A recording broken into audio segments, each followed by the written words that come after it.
கல் தோன்றி மண் தோன்றா காலத்தே முன் தோன்றிய மூத்த மொழியாம் எம் தாய்மொழி தமிழுக்கும் வீரம் நிறைந்த தமிழ் மண்ணுக்கும் எனது முதற்கண் வணக்கம். இங்கு சுதந்திர காற்றை சுவாசிக்கும் அனைவருக்கும் என் காலை வணக்கங்களும் இனிய சுதந்திர தின நல்வாழ்த்துக்களையும் தெரியப்படுத்திக் கொள்கிறேன். என் வாயிலிருந்து வரக்கூடிய இந்த சொல்லானது இங்கே இருக்கக்கூடிய மாணவர் செல்வங்கள் வாழ்க்கையில் ஏதோ ஒரு மாற்றத்தை உருவாக்கிட என் பிரார்த்தனைகளோடு நான் கூறுகிறேன். வெற்றி முடிவல்ல, அது ஒரு பயணம். Success is not a destination, it's a journey. அதுபோல தான் நாம் முன்னோர்கள் நமக்கு வாங்கி தந்த இந்த சுதந்திரமும் ஒரு பயணமே. எதற்காக இந்த வார்த்தையை கூறுகிறேன் என்றால், நாம் வருடம் வருடம் இந்த சுதந்திர தினத்தை அனுசரிப்பது நாம் வாங்கிய இந்த சுதந்திரத்தை போற்றுவதற்கும், இந்த சுதந்திரத்தை நமக்கு வாங்கி தந்த நம் முன்னோர்களின் தியாகங்களை நினைவு கூறுவதற்கும் இதை செய்து கொண்டு வருகிறோம். அதுபோல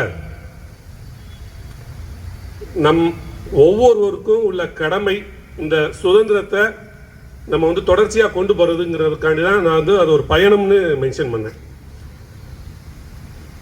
என்ன மாதிரியான நமக்கு பொறுப்புகள் உள்ளது அப்படி என்று பார்த்தோம்னா, சுதந்திரத்தை வாங்கிட்டோம், என்ன காரணங்களுக்காக நம்ம வாங்கினோம் அப்படிங்கிறத நம்ம நிறைவுபடுத்துறதுக்காண்டி தொடர்ந்து அதில் பயணித்து கொண்டே இருக்க வேண்டிய ஒரு காலகட்டத்தில் இருப்பதனால சுதந்திரமும் ஒரு பயணமே என்று கூறுகின்றேன். ரிசல்ட் வரும்போது யாரெல்லாம் பயப்படுவீங்க? சரி, நான் கல்லூரியில் படிக்கும்போது, அப்போ நாங்கள் இன்ஜினியரிங்கு, ரிசல்ட் வருதுன்னு சொல்லி முந்தின நாளே அண்ணா யூனிவர்சிட்டி வெப்சைட்டில் வருது, 10 மணிக்கு வருது, நைட்டு 10 மணிக்கு வருது, நைட்டு 11 மணிக்கு வருதுன்னு முந்தின நாளே நியூஸ் பரவிடும். அந்த மாதிரி ஒரு இடத்துல என் கிளாஸில் உள்ள எல்லா ஸ்டூடெண்ட்ஸும் பயந்துக்கிட்டு இருப்பாங்க. ஆனால் நான் மட்டும் என்ன செய்வோம்னா ரொம்ப ஜாலியாக உட்காந்துக்கிட்டு இருப்பேன். எல்லாரும் பயத்தில் உட்காந்துக்கிட்டு இருப்பாங்க. நான் 11 மணி இன்டர்வல்லையே என் டிஃபன் பாக்ஸ் எடுத்து உட்காந்து சாப்பிட்டுக்கிட்டு இருப்பேன். எல்லாரும் கேட்பாங்க, ஏன்டா நீ பயப்படவே மாட்டியாடா அப்படின்னு கேட்பாங்க. நம்ம எப்போ பயப்படணும்னா, எக்ஸாம் எழுதுறதுக்கு அந்த ஒரு செகண்ட் முன்னக்கூட்டி வரைக்கும் நம்ம பயந்து உண்மையாக படித்து எக்ஸாம் எழுதும்போது அதே பயத்தோட எக்ஸாம் எழுதிடணும். ஆனால் ரிசல்ட்டுக்கு நம்ம என்ன செய்யக்கூடாது? பயப்படக்கூடாது.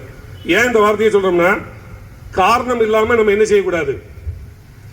ஒரு செயல் செஞ்சு விடக்கூடாது. இப்போ நீங்கள் எக்ஸாம் ரிசல்ட்டுக்கு பயப்படுறதுனால எந்த விதமான ரிசல்ட்டில் மாற்றங்களும் வராது. அதனால அந்த பயம் காரணம் இல்லாத பயம். புரியுதா உங்களுக்கு? அடுத்த கட்டமாக இந்த நாட்டுப்பற்றில் நம்மளுடைய பங்களிப்பு என்னங்கிற ஒரே ஒரு காரியத்தை மட்டும் சொல்லிக்கொண்டு இந்த உரையை முடிக்கிறேன். கையில் தோட்டாக்கள் நிறைந்த ஆயுதம் ஏந்தி எல்கையில் நம் தேசத்தை பாதுகாப்பது மட்டும் நாட்டுப்பற்று அல்ல. ஒரு குப்பை தொட்டியில் கரெக்டாக போடுறது கூட ஒரு நாட்டுப்பற்று தான். வீடுகளில் நம்ம மக்கும் குப்பை மக்காத குப்பைன்னு பிரித்து கொடுக்கறது கூட ஒரு நாட்டுப்பற்று தான். சக மனிதர்களுக்கு அன்பு செய்வதும் மரியாதை செய்வதும் கூட ஒரு நாட்டுப்பற்று தான். எனவே நீங்கள் கடந்த காலத்தை நினைவு கூர்ந்திட முடியும், நிகழ்காலத்தை அனுபவித்து உணர முடியும், ஆனால் வருங்காலத்தை உங்கள் விருப்பம்படி உருவாக்கிட முடியும் என்ற வாக்கிற்கு இணங்க வளமான இந்தியாவின் எதிர்கால தூண்கள் என்று மாணவர்களை அழைப்பது உண்டு.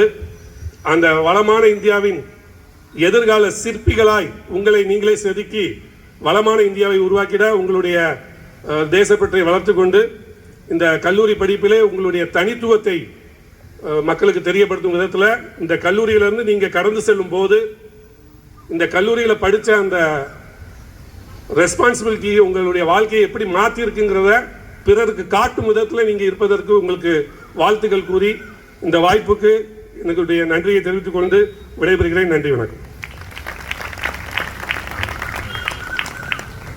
இளம் வயதில் இப்படிப்பட்ட சமூக பணியில் தன்னை இணைத்து கொண்டு இந்த இளம் வயதில் வருகிற நாட்களில் இந்திய நாட்டின் தலைமைத்துவத்துக்கு போகிற நம்பிக்கையோடு இருக்கிறார். அவரும் அன்போடு அழைத்த பொழுது வந்திருக்காங்க. நேற்று கேட்டாங்க, ஐயா நான் எவ்வளோ நேரம் உங்கள்கிட்ட பேசணும்னு. நான் சொன்னேன் 15 to 20 minutes. கரெக்டாக டைம் கீப்பப் பண்ணாங்க. டைம் கீப்பப் பண்ணாலே நல்லா பேசுகிறாங்கன்னு அர்த்தம். ரொம்ப அருமையான கருத்து சொன்னார். பயணம், அந்த பயணம் எப்படி இருக்கணும், ஒரு கடமை உணர்வோடு இருக்கணும். கடமை உணர்வு தேசத்திற்கு அவர் எப்படி ஒரு கவுன்சிலராக அடுத்த எம்எல்ஏ ஆக போகிறாரு, அடுத்து மினிஸ்டராக போகிறாரு, அடுத்து நாட்டின் தலைவராக போகிறாரு. உண்மையாகவே அதுக்காக ஒரு இப்போவே உழைக்க ஆரம்பிக்கணும். ஒருவேளை கூட இருக்க அரசியல்வாதிகள் கவுத்திடுவாங்க, அது வேறு, அதை அவர் வெளியே சொல்லக்கூடாது. மனதில் நினச்சிக்கிட்டு அவர் ஓடிக்கிட்டே இருக்கணும். ஓட்ட பயணம், அதான் பயணங்கள் முடிவதில்லைன்னார். அது கடமை உணர்வுனார். எப்படி கடமை உணர்வு சொல்கிறப்ப எனக்கு ஞாபகம் வந்தது, ஜெர்மன் தேசத்துக்கு ஒரு டூர் போயிருந்தேன். நாயை வாக்கிங் கூப்பிட்டு வரவன் கையில் ஒரு கேரி பேக் ஒரு ஸ்டிக் வச்சுருக்கான். ஸ்டிக்கு கரண்டி மாதிரியும் இருக்குது. அந்த நாய் வழியில் தன்னுடைய கழிவை கழிக்கிறப்ப உடனே அவன் எடுத்துக்கிறான். என்ன பண்ணுறான், அந்த அவனுடைய கேரி பேக்கில் எடுக்கிறான். எடுத்து பக்கத்தில் இருக்க வேஸ்ட் பின்னில் கொண்டே போடுறான். அழகாக அந்த வயசில் எவ்வளோ அழகாக சொல்லி கொடுத்தாங்க. அவங்களுடைய கடமை எப்படி ஒரு கவுன்சிலர்னால், நீங்கள் குப்பையை மக்கும் குப்பை மக்காத 4 தொட்டி, எதுலேயோ போகிற வண்டியில் வேகமாக ஸ்கூலுக்கு காலேஜுக்கு வர டீச்சரு வேகமாக வர்றப்போ தூக்கி போட்டு வந்துடுறாங்க. எதில் போடுறேன்னு அவங்களுக்கு தெரியாது. பாதி கீழே விழுது, பாதி மேலே விழுது. கரெக்டாக சொல்லிட்டாங்க அவங்க டியூட்டியை. அன்போடு அவர்களை நான் வாழ்த்துகிறேன். உங்கள் பயணம் சிறக்க வாழ்த்துகிறேன்.